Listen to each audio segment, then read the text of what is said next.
Magandang hapon po sa ating lahat at gusto po natin ang ating mga Biblia sa Aklat ni Juan, 1 John, Epistle of John, which is 1 John chapter 2 verse 7 hanggang 8. 1 John chapter 2 verse 7 to 8.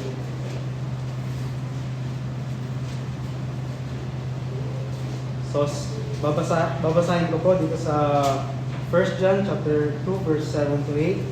Sabi ng Bible, Brethren, I write no new commandment unto you, but an old commandment which ye had from the beginning.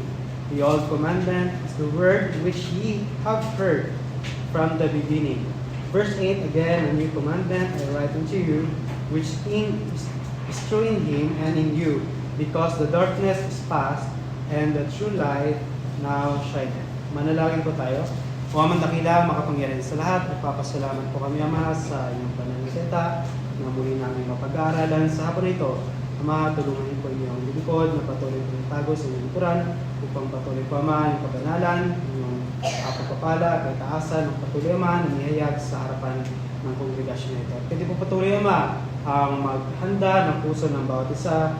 Tulungan niyo po, Ama, na mag-open ka ng mga puso at isipan sa pakikinig ng inyong banal na salita at ma-meditate po nila ito, pag-aralan hanggang sa pag-uwi nila sa kanyang tahanan. Ama, tulungan niyo po ako, bigyan niyo po ako, Ama, ng katalinuhan upang patuloy ko po, Ama, na may bahagi faithfully ang inyong banal na salita. At gabi po, Ama, patawad po sa patukulang at pagkakasalang aming nagawa sa buong mundo. Ama, binabalik po namin kapalitan ng ngalan. In Jesus' name we pray. Amen. So, dito alam natin na ang problema dito sa Ephesus, sa Church of Ephesus ay Gnostic or Gnosticism. So, ito yung mga tao na hindi sila naniniwala na ang Diyos ay pwedeng magkatawang tao. Ang paniniwala nila, ang Diyos banal, hindi siya pwedeng magkatawang tao. So, yun yung paniniwala ng mga Gnostics. Ibig sabihin, sila yung mas nakakaalam kaysa Diyos. Sila yung may mas maraming alam kaysa salita ng Diyos. Which is, kung babasahin natin yung salita ng Diyos, makikita natin dito na sila ay walang alam. So, may tanong ko sa inyo na, example, kayo ay trabahante ng isang bus company.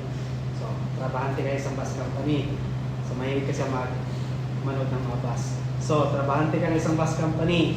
Then, para masabi mo, ako bilang kaibigan mo, para masabi mo sa akin, ikaw ay trabahante ng bus company, dapat meron kang mga ebidensya o katunayan. So, ano nung katunayan yung hahanapin ko sa iyo? ID. So, yun. Una, ID. Sige nga, patayin niya kung ikaw ba ay taga doon sa bus company. So, yun yung muna kong hahanapin. Then, pagkatapos nun, titingnan ko yung uniforme mo. Kung may suit kang uniform. Kung talaga bang isa ka sa tauhan ng bus company or nagsisinungaling ka lang. Then, pangatlo ay kung meron kang bus or bus number. Pagkat inspector ka o bus conductor, bus driver. So, dapat meron kang bus na tinitingnan o bus na pagmamayari o hawak. So, yun yung titingnan mo sa isang tao na nagsasabi na siya ay tauhan ng isang bus company. Pero dito sa Bible, may kita natin, paano naman yung isang tao na nagsasabi siya na ako ay saved. Kunyari sinabi ko, ako ay saved. So, meron kang mga dapat hanapin para malaman mo kung saved ba talaga ako. So, totoo bang saved ka? O bakit ganito? So, pag merong makikita sa buhay mo, so, sabihin natin, merong question yan. Lalo na sa taong nakakita sa'yo o nakakakilala sa'yo. So, dito makikita natin, dito sa chapter 2, na sinulat ni John, sa Epistle of John, sabi dito simula sa verse 1 hanggang sa verse 2, makikita natin dyan kung paano na ikaw bilang isang Kristiyano ay meron ka dapat katunayan na ikaw ay kasama sa Diyos o kasama ng Diyos o ka-fellowship ng Diyos.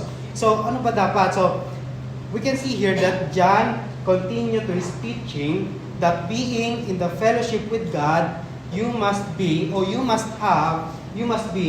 una, saved. Regenerated. So, you must be regenerated or experience the second birth. Ibig sabihin, muli kang ipinanganak. Meron kang pangalawang kapanganakan. Kasi useless yung sasabihin mong, kahit sabihin mo na ako ay ka-fellowship ng Diyos, maayos ang panamit ko, nagtuturo ako, pero hindi naman talaga ako saved, useless yon. So, hindi totoo na may ka-fellowship ang Diyos. So, hindi dahil nanamit ako ng maayos, hindi dahil mas maganda ang panamit ng mga INC, mas totoo sila kaysa Baptist. Diba? Hindi ibig sabihin, mas maganda panamit ng INC, ay mas totoo sila kaysa mga Kristiyano. So, may kita natin dito, na sinasabi dito sa verse 1, may kita natin yung ang isang tao na ka-fellowship ng Diyos, na nais na maka-fellowship ang Diyos, o nais na makasama ang Diyos intimately, una dapat siya ay regenerated. So, may kita natin sa verse 1 and 2, na sinasabi dyan, my little children, these things write I unto you, that ye sin not. If any man sin, we have an advocate with the Father, Jesus Christ, the righteous. Verse 2, and He is the propitiation for our sins, and not for ours only, but also for the sins of the whole world. So, makita natin yung ginawa ng ating Panginoong Kristo, yung propitiatory work ng ating Panginoong Kristo doon sa cross ng Kalbaryo, kung paano si Jesus Christ siya yung naging sacrifice, perfect sacrifice para sa ating mga kasalanan. At the same time, siya yung intercessory work ng ating Panginoong Kristo. Ibig sabihin, si Jesus Christ, siya yung tagapagtanggol. Ipinagtatanggol niya tayo doon sa Ama tuwing tayo ay nagkakasala.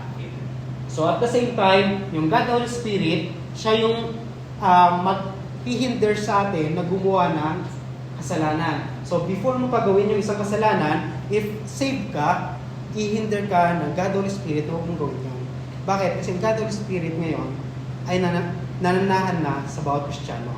Sa bawat saved, pag ikaw saved, nasa iyo ang God Holy Spirit. Kaya sabi dyan, may kita natin dito na ikaw dapat ay naka-experience ng salvation. So yun, una, dapat na-experience mo yung second birth o yung ikaw ay saved.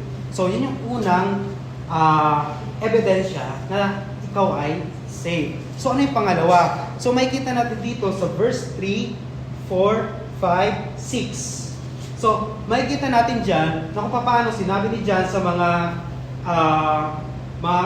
believer doon sa Ephesus, sabi ni John na malalaman kung kayo ba talaga ay sa Diyos, kung kayo ay nagkikip ng kanyang commandments. Sabi sa verse 3, and hereby we don't know, and we know Him if we keep His commandments. Sa verse 5, sinabi dyan, but whoso keepeth His word, in Him verily is the love of God. So, ibig sabihin, pangalawa, ikaw dapat ay obedient sa word of God. Una, ikaw ay saved, so hindi nagtatapos doon.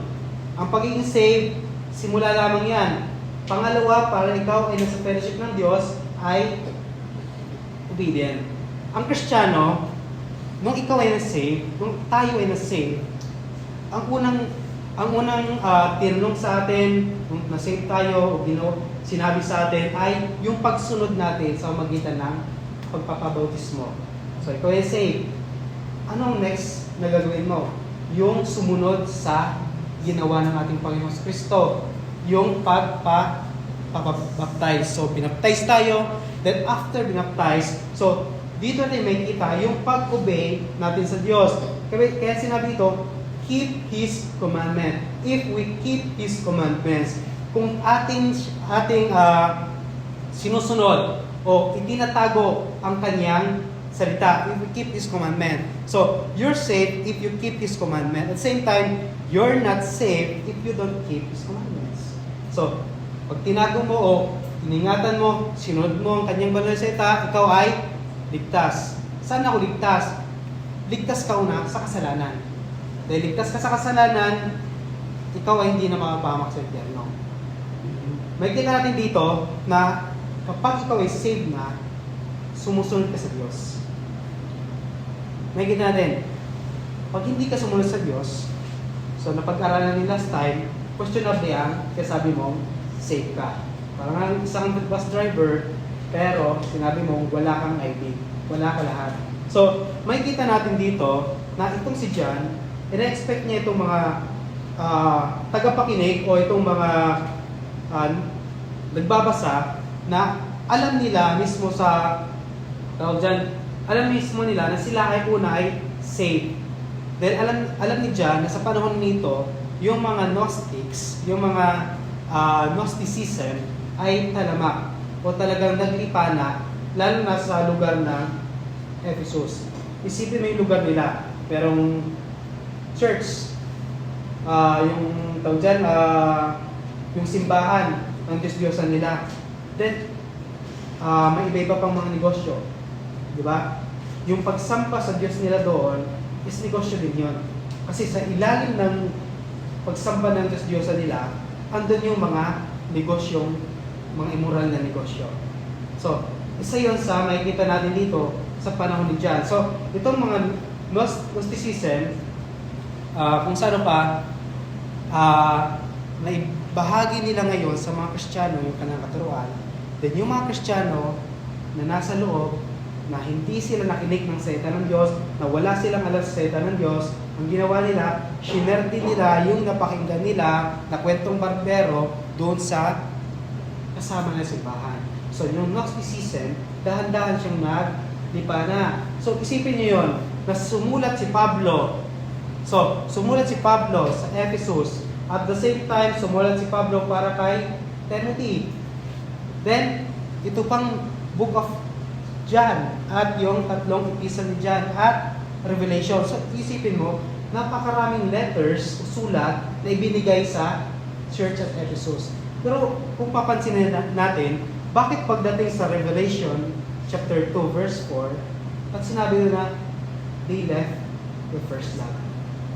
So makikita natin dito na una, kung nais natin na tayo ay nasa fellowship ng Diyos, save tayo. Pangalawa, tayo ay obedient sa Kanyang salita. Sumusunod tayo sa Kanyang salita. Dito makikita natin sa verse 7, sinabi dyan, ito yung pangatlo natin. Verse 7, sinasabi dyan, Brethren, I write no new commandment unto you, but an old commandment which ye had from the beginning. The old commandment is the word which ye have heard from the beginning. So, ang pangatlo dito makikita natin is yung love for the brethren. Yung pagmamahal natin sa kapwa natin, Kristiyano. So, makikita natin sa Bible, ilang beses sinabi, love one another. So, dito lamang sa sulat ni John, papunta sa Ephesus, makikita natin na 11 beses na sinabi ni John, love one another or love one to another. So, ibig sabihin, napakahalaga na ang bawat isa ay magmahalan. Yung believer sa kapwa-believer ay meron silang paglilingkod sa isa't isa at pagmamahalan. So, sabi dito, sa verse 7, Brethren, I write no new commandment unto you. So, ano ba yung commandment? Kung makikita natin at mababasa natin, binanggit ito yung Jesus Christ dito sa Matthew chapter 22. Buksan natin yung Bible. Sa Matthew chapter 22, verse 37 hanggang 40. Babasahin ko. Ito yung patungkol lang saan yung mga Pharisee after nila magtanong at sila ay tawag dyan, yung question nila ay nasagot ng ating Panginoong Kristo. At ngayon, itong mga Sadducees, nag-isip sila na magtatanong sa ating Panginoong Kristo. At sinabi dito sa verse 37, Jesus said unto him, Thou shalt love the Lord thy God with all thy heart, and with all thy soul, and with all thy mind. This is the first and great commandment. Verse 39, And the second is like unto it, Thou shalt love thy neighbor as thyself. On these two commandments hang all the law and the prophets. So yung law and prophets dito, ito yung sulat ni Moses, at the same time, yung sulat ng mga propeta. So, makikita natin dito na itong si John, ilang beses inulit-ulit ni John yung patungkol sa pagmamahalan bilang Kristiyano. So, ang isang Kristiyano, maaring safe siya, maaring obedient siya sa salita ng Diyos, pero may pagkakataon na sinusulo niya yung pagmamahal niya. Ibig sabihin, may mga Kristiyano na selfish na Kristiyano, na yung walang care sa kapwa Kristiyano o walang pagmamahal sa kapwa Kristiyano, may mga ganong klaseng Kristiyano. Pero ang problema nito, karamihan hindi safe. Yung karamihan magsabi silang safe sila, pero sa totoo, hindi sila safe. So, even the time of John, maraming mga tao, mga mananampalataya doon sa church at Ephesus na nagsasabi na sila ay safe. So, kaya nga siya sabi dito ni John, kung kayo ay safe, nawa makita dyan sa inyo, una, kung kinikip niyo ang salita ng Diyos. Pangalawa, kung kayo ay mapagmahal sa kapwa ng Kristiyano. So, yung pagmamahal sa kapwa ng Kristiyano, isa yun sa standard na makikita rin sa Bible na ikaw ay safe. Isa yun sa ebidensya na makikita rin sa Bible na ikaw ay nakay Kristo na. Isa yun sa pamamaraan ng Diyos para may pakita ng Kristiyano sa bawat isa, tapos makita ng sanlibutan na, yung mga yan, nakikita ko na meron silang care sa isa't isa. Nag-serve sa isa't isa. So, yan yung example dito na makikita natin na sinabi ni John dito, sa verse 7, Brethren, I write no new commandment unto you. So, yung commandment na binigay sa atin ng Diyos, before pa nang ibinigay ni John, makikita natin na ibinigay na yung una pa, doon pa sa panahon ni Moses. So, sa Deuteronomy chapter 6, verse 5, sabi dito sa Deuteronomy chapter 6, 6 verse 5, pakinggan nyo na lang at babasahin ko.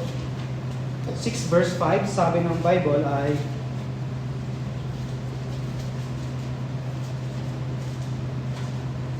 sabi ito, And thou shalt love the Lord thy God with all thine heart, and with all thy soul, and with all thy might. So, ito yung pagmamahal natin sa Diyos. Yung pagmamahal ng Kristiyano sa Diyos. Hindi pa ito yung pagmamahal ng Kristiyano sa kapwa niya, Kristiyano. So, even sa panahon ni Moses, ibinigay ni Moses na yung pagmamahal una sa Diyos, then pangalawa yung pagmamahal sa neighbor.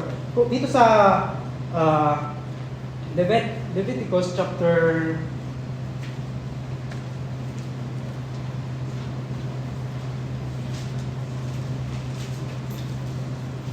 19 verse 18, sabi dito,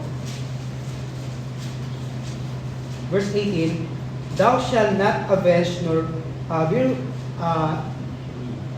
fear any grudge against the children of thy people, but thou shalt love thy neighbor as thyself. So, ibig sabihin, yung sinasabi dito ni John na no new commandment, ibig sabihin, yung even sa panahon pa nila Moses, yung commandment na mahalin yung kapwa mo ay ibinigay na. So, lalo na sa mga mananampalatayang Hudyo. So, sa mga mananampalatayang Hudyo, kaya dito may kita sinabi dito ni John, Brethren, I write no new commandment unto you, but an old commandment which ye had. So, ibig sabihin, nasa kanila na yung commandment na yon. At ano yung nasa kanila na commandment? Yun yung pagmamahal mo sa Diyos at yung pagmamahal mo sa neighbor, sa kapwa mo. Then dyan, sinabi yung kasunod, ye had from the beginning, the old commandment is the word which ye have heard from the beginning. Ye have heard. Ibig sabihin, napakinggan nyo. Yung napakinggan nila, ito yung panahon na kung saan sila ay na-save. Ito yung panahon na kung saan yung mga Gentile believer na saved sa preaching ng mga apostles. So yung mga Gentile believers, napakinggan nila na thou shalt love thy neighbor. Thou shalt love mahalin yung kapwa mo, Kristiyano. Hindi ito alam ng mga Gentiles. Bakit? Ang mga Gentiles, sa Bible, nakikita natin, yung isa sa sa Gentiles, heathen. Kung ang heathen, hanapin natin yung ibig sabihin ng heathen, nakikita natin mga barbaric. Ibig sabihin, ito yung mga tao na walang pagmamahal sa Diyos.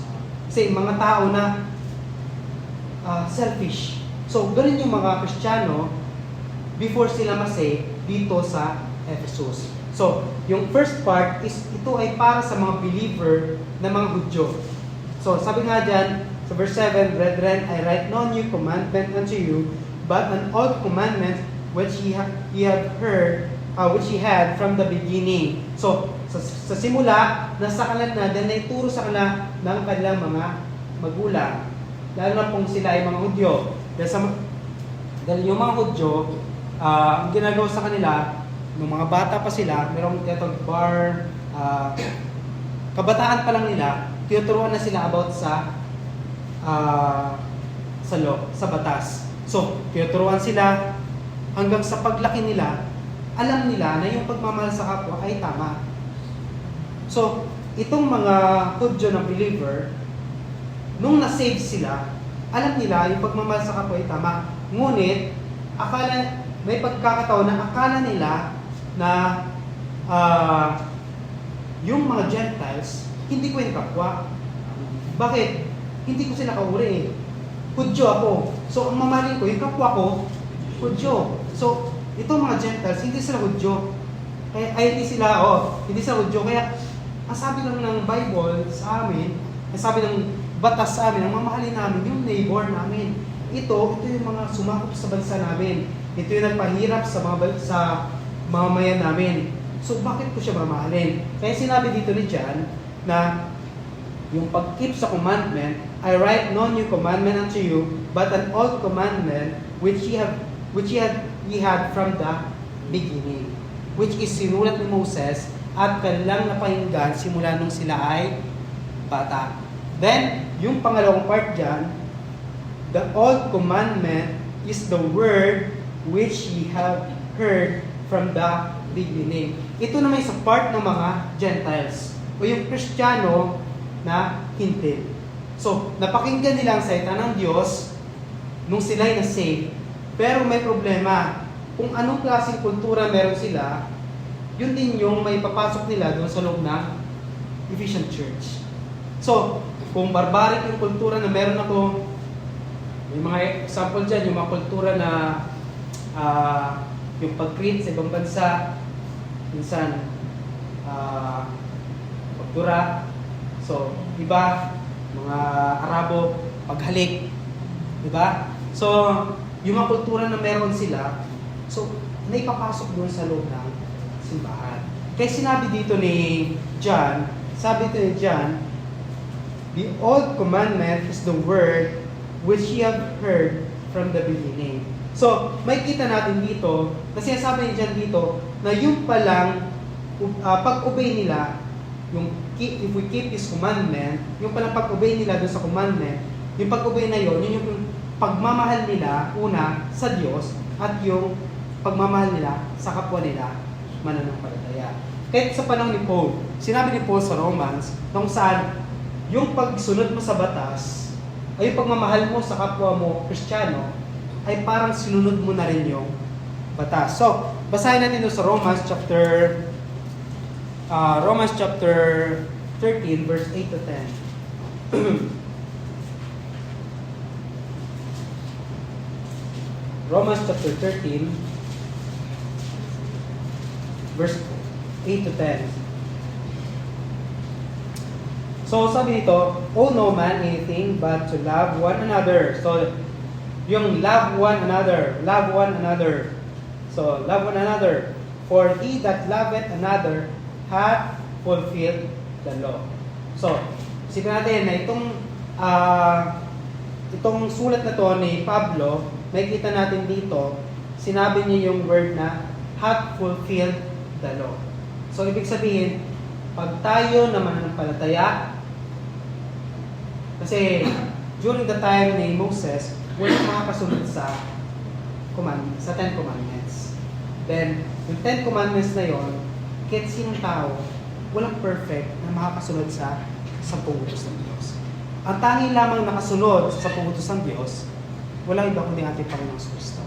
At makikita natin dito na yung palang pagmamahal natin sa kapwa natin Kristiyano ay yun yung para pag-fulfill natin doon sa batas ni Moses. So, fulfill the law. For this, thou shalt not commit adultery, thou shalt not kill, thou shalt not kill, thou shalt not steal, thou shalt not bear false witness, thou shalt not covet. If there be any other commandment, is briefly comprehended in this saying, namely, thou shalt love thy neighbor as thyself.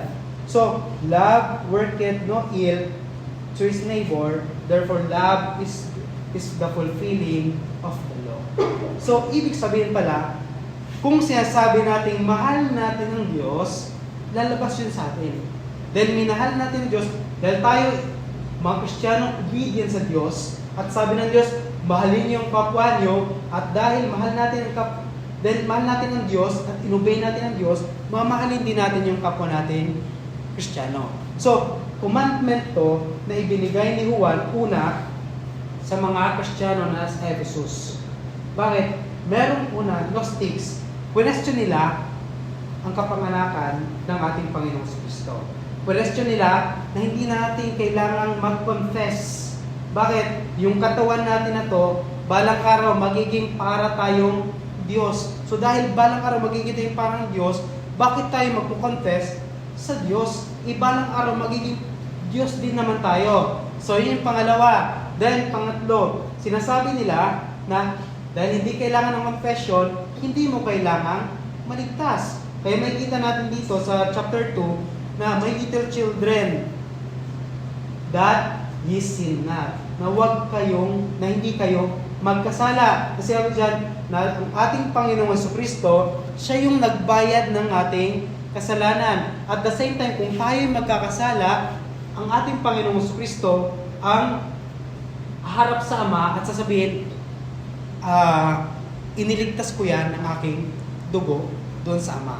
Yun yung sasabihin ng ating Panginoong Jesucristo. Siya yung tagapamagitan natin doon sa Ama. So, makikita natin dito at the same time, makikita natin na yung mga Gnostics hindi lamang tumigil doon sa pag-question o sa pagtatanong about doon na hindi natin kailangan maligtas kasi balang araw magiging Diyos din naman tayo. Makikita sa verse 3, yung mga Gnostics, until dito, makikita natin na nagtanong sila about doon sa pagsunod. Susunod kayo? Balang araw magiging Diyos din naman tayo. So, bakit pa kailangan natin sundin yung sinasabi ng Biblia? Di ba? Kaya makikita natin dito na yung mga hindi sumusunod sa Biblia, Gnostics. Diba? So, makikita natin dito na yung pagsunod sa salita ng Diyos, meron ko nabasa na article, sinabi dito na yun daw masyadong pagbabasa sa salita ng Diyos ay para daw meron ka ng idol. Ina-idolize mo daw yung Bible. Yung pagbabasa sa salita ng Diyos, sabi yung Bible, yung salita ng Diyos, dapat nating basahin, bili-bilihin, pag-aralan, araw at gabi. So, yung sinabi na yon, nakikita yung article na yun sa Trinitarian Bible Society. Dati sila ay talagang King James Bible. At the same time, dinedefend nila yung Textus Receptus. Pero ngayon, yung bago ng leader, dahil nga grupo sila ng ibang mga tao, dahan-dahan nang nag-iba yung kanilang paniniwala. Sabi nila yung King James Bible, may mga sasabi na sinasamba na nila yung Bible. Sabi nga ng salita ng Diyos, na pag-aralan itong salita ng Diyos, na pag-aralan natin itong kanyang salita. So, yung pagsamba natin sa Diyos, makikita natin, magre-reflect yun sa pag-aaral natin ng kanyang banal salita. Kaya sinabi dito, makikita natin, na itong mga Gnostics, sa panahon ni John, talagang ginagawa nila lahat ng paraan para yung mga Kristiyano makuha nila.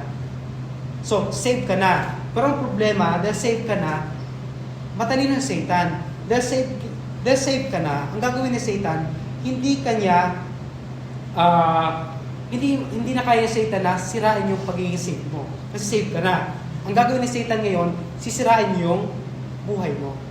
Sisirain yung paniniwala mo. Dahil masisira na yung paniniwala mo, wala ka nang magiging testimony. Wala ka ng good testimony.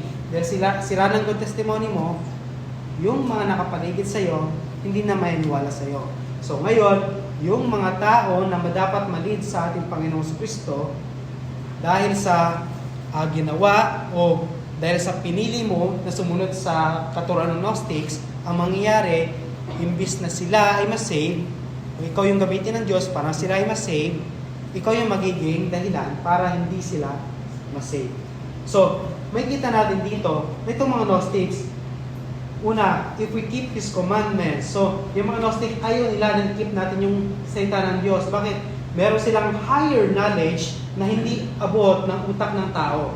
Ibig sabihin, higher knowledge na kahit Diyos, hindi alam ng Diyos kung ano yung sinasabi ng mga Gnostics. Bakit? Yung katuruan nila ay taliwas na. At wala na talaga sa salita ng Diyos. Wala talaga sa salita ng Diyos. Kasi hindi naman talaga sila ligtas. So, may kita natin dito. So, yung mga believer din sa Ephesus, may kita natin na sinabi dito ni John, Brethren, I write no new commandment to you para sa mga saved na Gentiles, but an old commandment which ye had from the beginning.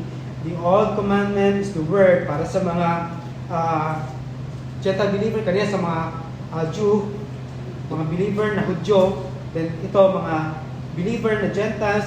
The old commandment is the word which ye have heard from the beginning. So, yung word from the beginning, yung love one another, sinabi ko nga, 11 beses na sinabi ito ni John. Yung love one another, mahalin mo yung kapwa mo. Sa 19 beses na sinabi ito sa Old Testament, 11 beses, makikita natin dito sa sulat ni John. Bakit kay John natin makikita? Bakit? Ano bang pinaka-tema kung makikita natin yung Book of John? Pag siya yung Book of John, ang unang papasok sa atin yung John 3:16. John 3:16. For God so loved the world. Yung love doon, yung agapaw. Ibig sabihin, ito yung kung nasan mo ibinibigay yung pagmamahal mo. Agape, ito yung pagmamahal ng Diyos. Ito yung perfect na pagmamahal. Yung agapaw, ito yung to love. Yung kung saan mo ibinibigay yung attention mo, kung saan mo ibinibigay yung talagang buong pag-iisip mo, yung buong buhay mo, yun yung tinatawag na agapaw.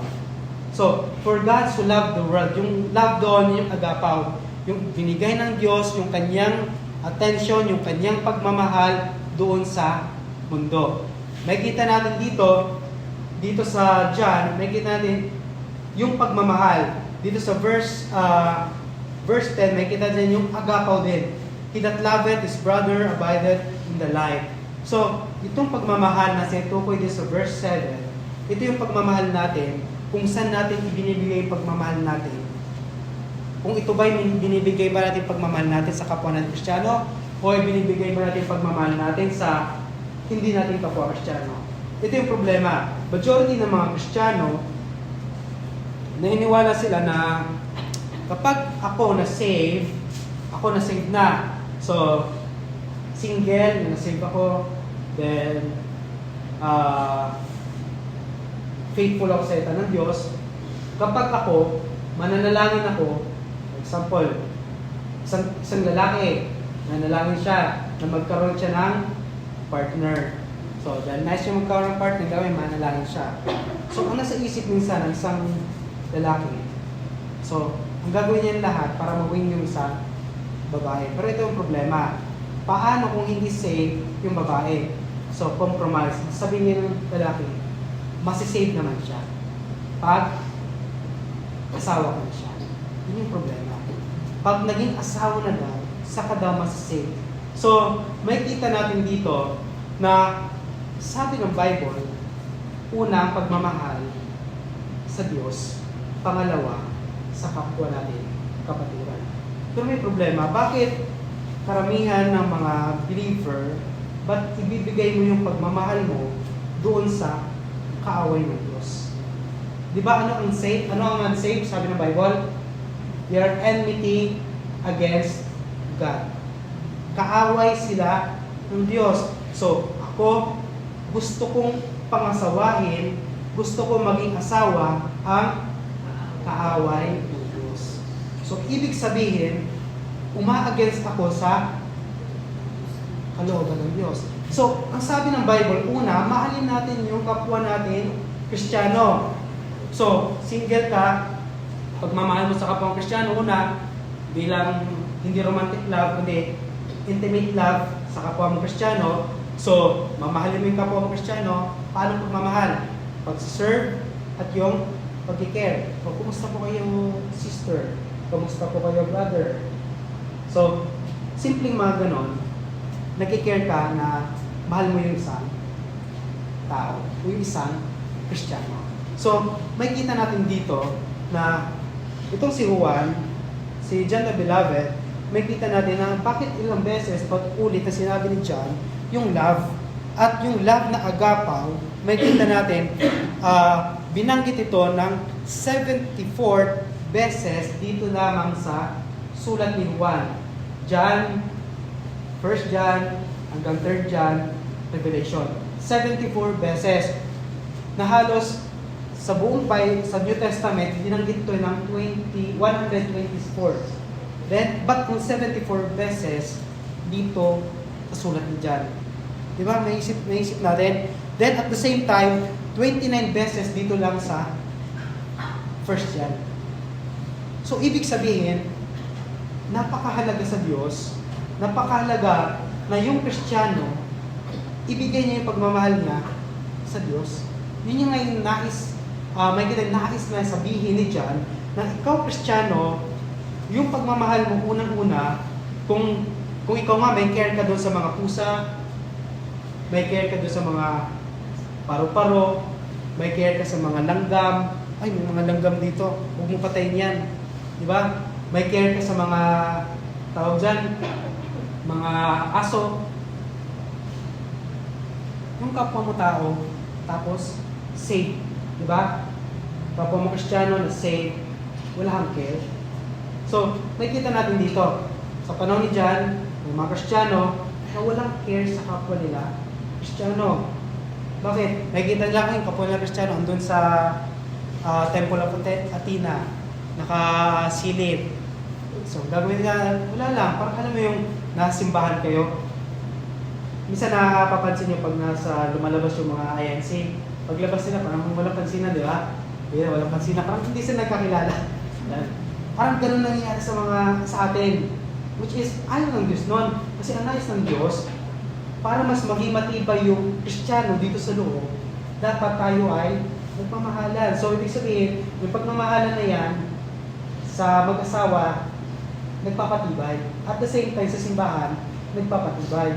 So, tumitibay yung, mas lalong tumitibay yung isang simbahan pag merong, kung bawat Kristiyano, mahal ng bawat isa. May care sa bawat isa. Yung nawala yung isang kapatiran, isang linggo nawala, nasa sister, nasa brother, di ba?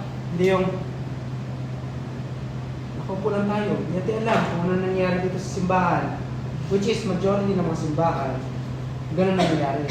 Na wala nang pakialam kung sino ba yung katabi ko, may katabi ako dito, hindi ko alam, 3 years na nawala, tapos biglang bumalik, di ba? Wala tayong pakialam. Hoy, kumusta?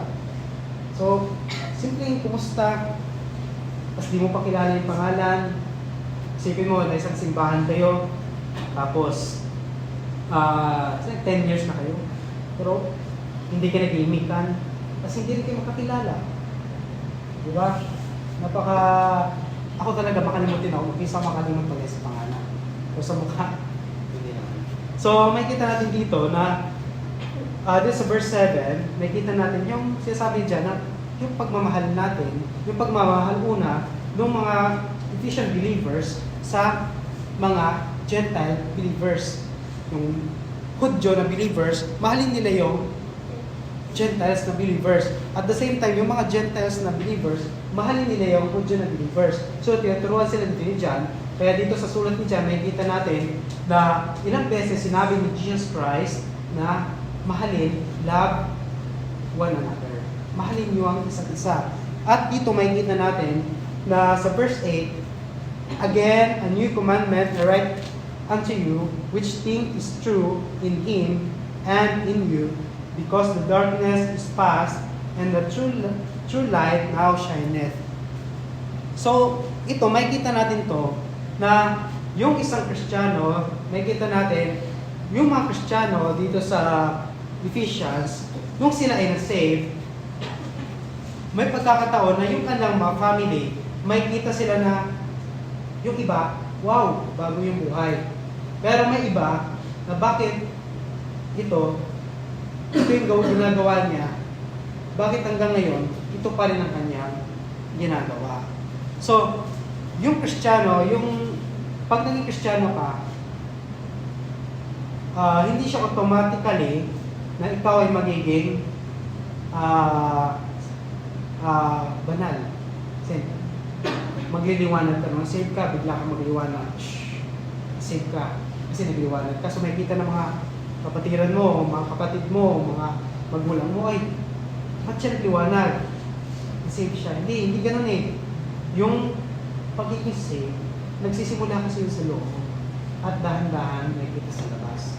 So, doon nakikita kung ito ay saved. So, itong mga tao, itong mga believer, dito sa Ephesus, simbahan dito sa Ephesus, makikita natin, nung na-save sila, may panahon na sila ay hindi pa rin nakakaalis doon sa mga sa mga naging habitual na kasalanan nila. Example, paninigarilyo. Yung paninigarilyo, pag-inom ng alak, pag ang isang tao, hanggang di mo siya hindi siya talaga safe, iinom at iinom yan. Pero habang tumatagal, kapag ang tao naintindihan niya yung gospel, nalaman niya yung katotohanan, nalaman niya na mali yung kanyang ginagawa, dahan-dahan niya tinatanggal sa kanyang buhay. Pero dito sa simbahan, sa Ephesian Church, merong mga perfectionists na ang gusto nila makita agad na ikaw, kapag save ka na, dapat wala ka na ginagawang kasalanan. Sabihin, hindi ka na dapat gumagawa ng kasalanan. So, sabi dito sa verse 8, again, a new commandment I write unto you, which thing is true in Him, sa ating Panginoon, and in you. So, ano ba yung nangyari sa ating Panginoong Kristo?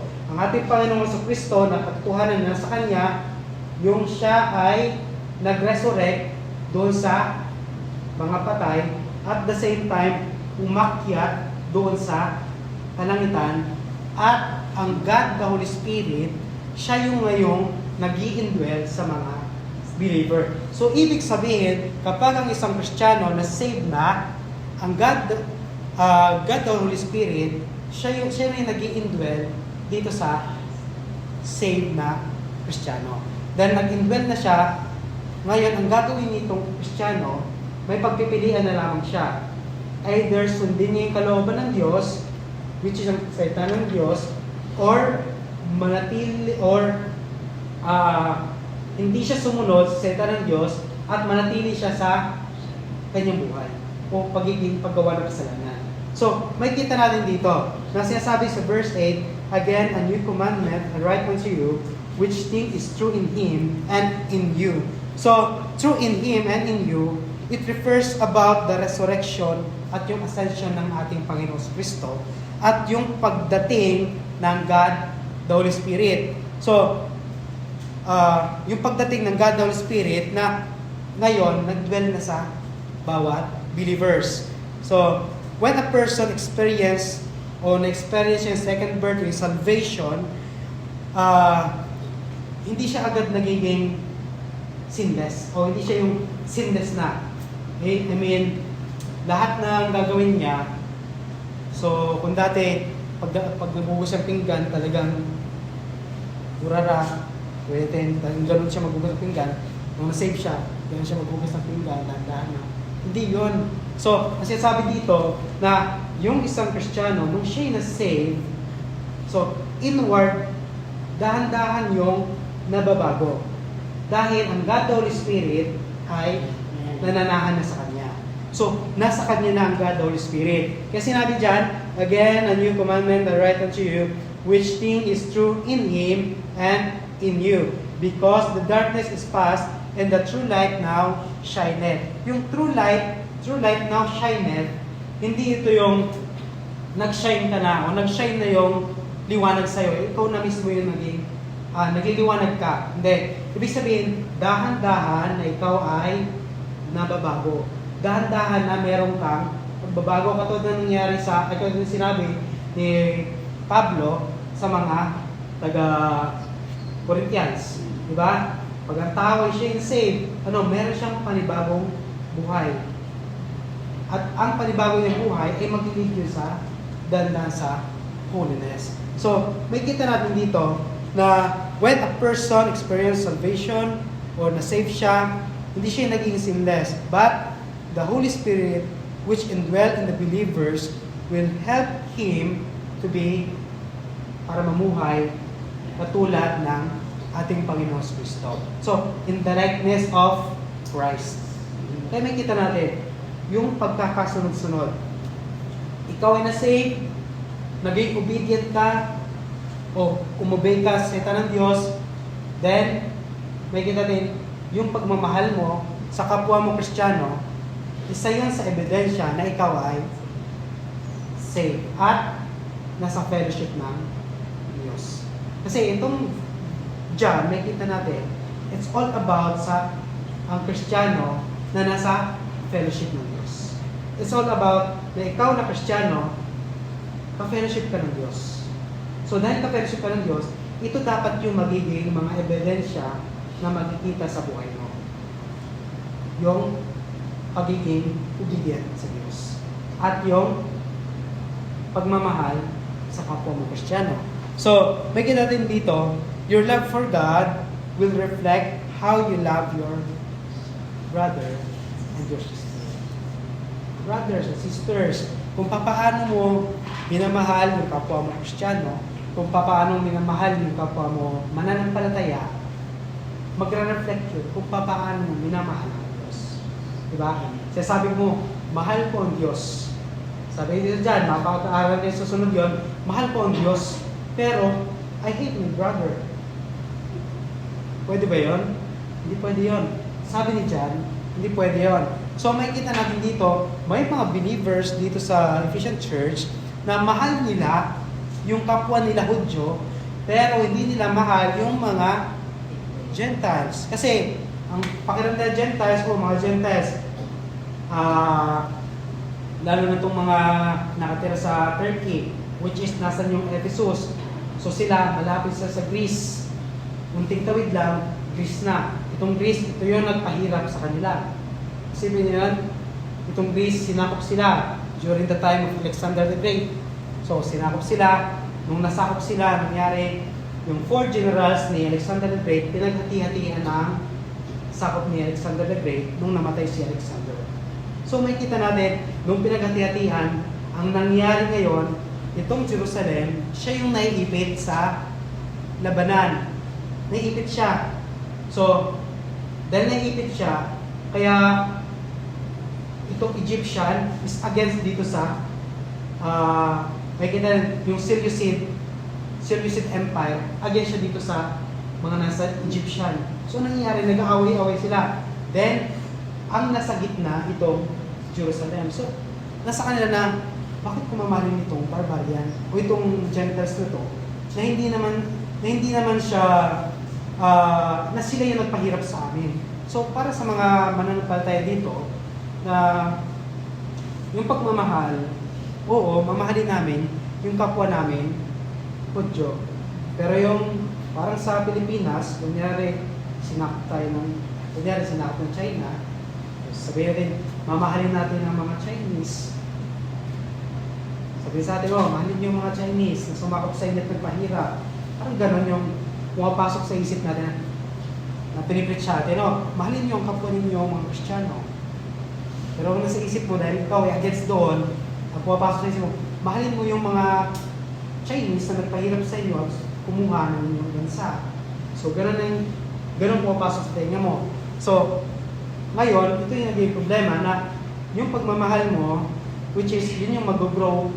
Ang problema, yung hatred mo, yung galit mo, at yung tawag dyan, yung kasalanan, talagang hindi pinipigilan yung pag-grow mo sa pagmamahal.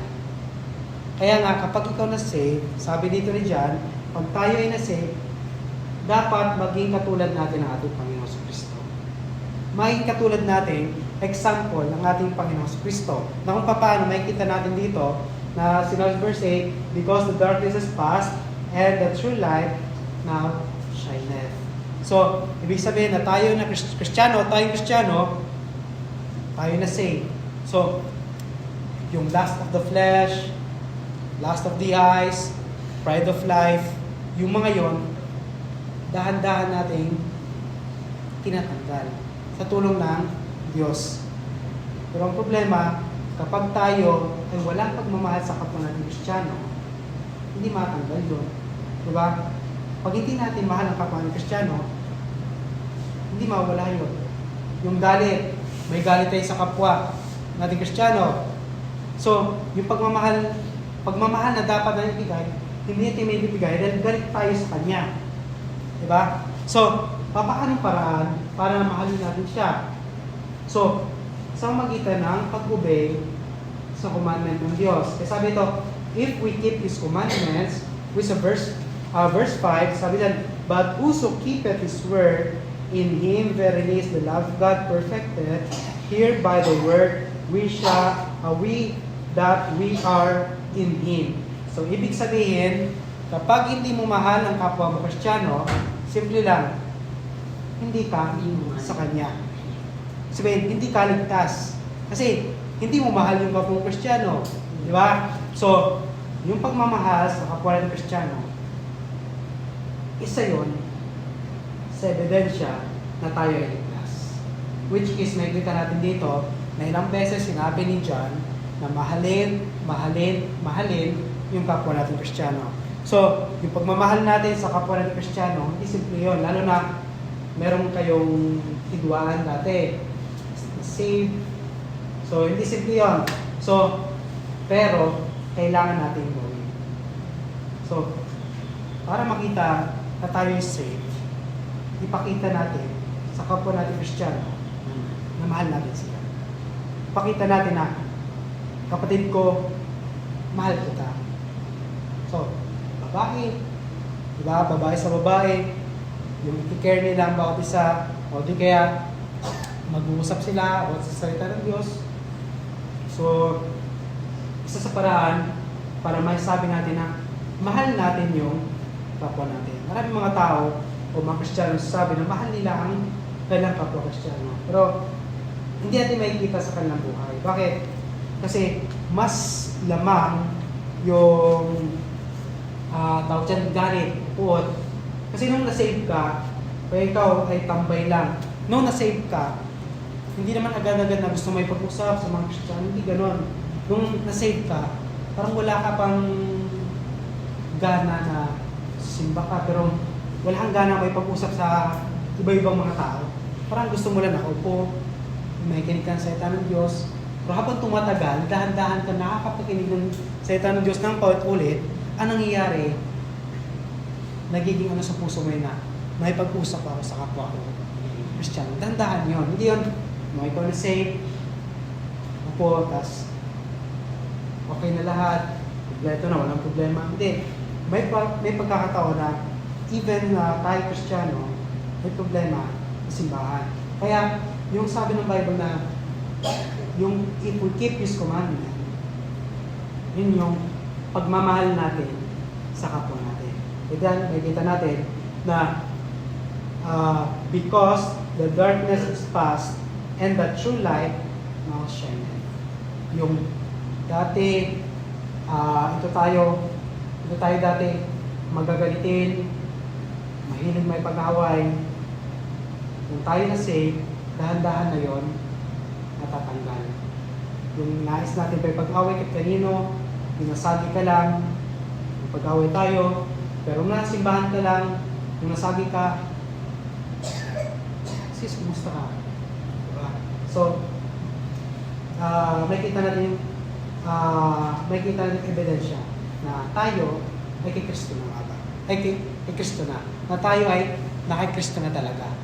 So, dito ay makikita na itong si John, makikita natin na itong mga Kristiyano, talagang sa simbahan, even sa panahon ni John, may mga Kristiyano na matigas yung mundo. Kaya makikita natin, pagdating sa Revelation, they left first love. Iniwanan na nila. Alam nila yung katotohanan, sabi ng Bible, Revelation, oo, alam nila yung katotohanan. Against sila sa mga nagtuturo ng mali, against sila sa mga nagtuturo ng mali, pero wala na silang pagmamahal. Maaaring, andun sila present, may knowledge sila about salita ng Diyos, isipin mo, napakaraming binigay sa inyong libro. Pero ang problema, yung pagmamahal, yun yung nawala sa kanila. They left their first love. Let's pray. Waman dakila, makapangyarihan sa lahat. Papasalamat po kami, Ma, sa pagkutihan sa iyong buhay. Papasalamat po kami, Ma, pagkat aming napag-aralan kung paano na kami bilang mga Kristiyano at mananampalataya ay dapat namin mahalin na, Ma, ang kapwa namin Kristiyano. At tulungan niyo po kami, Ma, na patuloy din magkaroon ng care, ng maglingkod sa kapwa namin Kristiyano. At tulungan niyo po, Ama, na ang puso po namin